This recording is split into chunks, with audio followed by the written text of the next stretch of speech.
Hello, my name is Zach Backner, and I'm the Director of Financial Planning here at Summit Financial Consulting. Over the last few videos, we've discussed different diversification topics, and today we're going to be discussing what is arguably one of the easiest ways to diversify. That's right, we're going to be discussing the difference between a mutual fund and an exchange-traded fund. To begin, let us discuss the similarities between mutual funds and exchange-traded funds, or ETFs.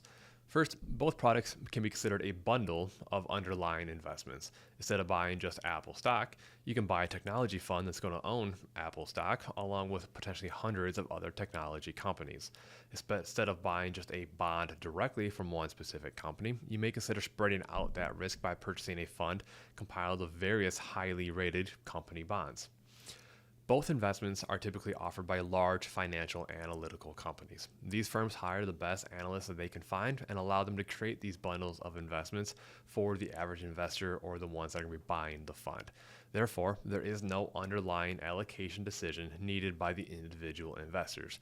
They only need to decide, and they're responsible for managing the individual fund decisions, such as, do I want to buy this fund or sell this fund? And they do not need to necessarily worry about buying or selling the underlying investments within the funds. Lastly, due to the cost of the financial analyst, each of these products does charge a fee. The internal expense fees may vary from fund to fund, but that is how these companies make money. They charge the investors a fee for holding the fund so that they can afford to pay the analyst and also generate profits.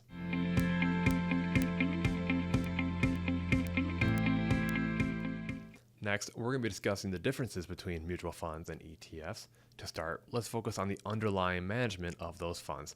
As we just mentioned, we stated that all these funds typically allocate based on an analyst research. However, mutual funds tend to be more actively managed than exchange-traded funds. This means that a mutual fund company is normally buying and selling more frequently than an ETF would. They're trading the underlying investments more often than an ETF. They do this with the goal of outperforming their benchmark or outperforming the broad market by buying winners or selling the losers. Exchange-traded funds are more along the lines of like a buy and hold strategy when it comes to the underlying investments. The difference in management approach does lead us to our next topic, expenses. Because mutual funds spend more time buying and selling or analyzing and researching, they normally do charge a higher fee for their active management approach.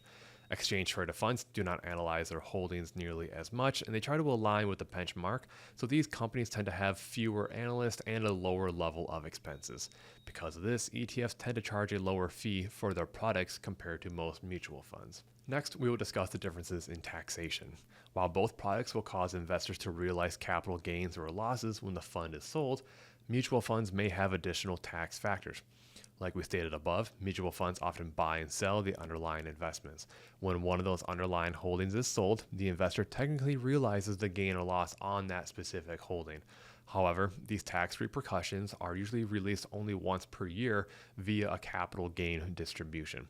This is not usually an issue with exchange-traded funds since the underlying positions are not frequently traded. Lastly, each option has their advantage in terms of flexibility. Mutual funds win in terms of quantities since they usually allow investors to buy fractional shares. Exchange-traded funds may be harder to purchase in smaller accounts since they normally require a full share to be purchased. However, exchange-traded funds have the advantage when it comes to timing. Mutual funds only trade at the close of the market at 4 p.m. Eastern. Exchange-traded funds allow investors to buy and sell at any point throughout the day while the market is open. This is just a quick comparison between mutual funds and ETFs. If you'd like to learn more, please discuss with your personal advisor. Once again, my name is Zach Backner from Summit Financial Consulting. Thanks again for taking the time today to watch this video. Please like and subscribe, and you'll stay up to date on our future video releases. We'll catch you next time. Summit Financial, Working with people you trust.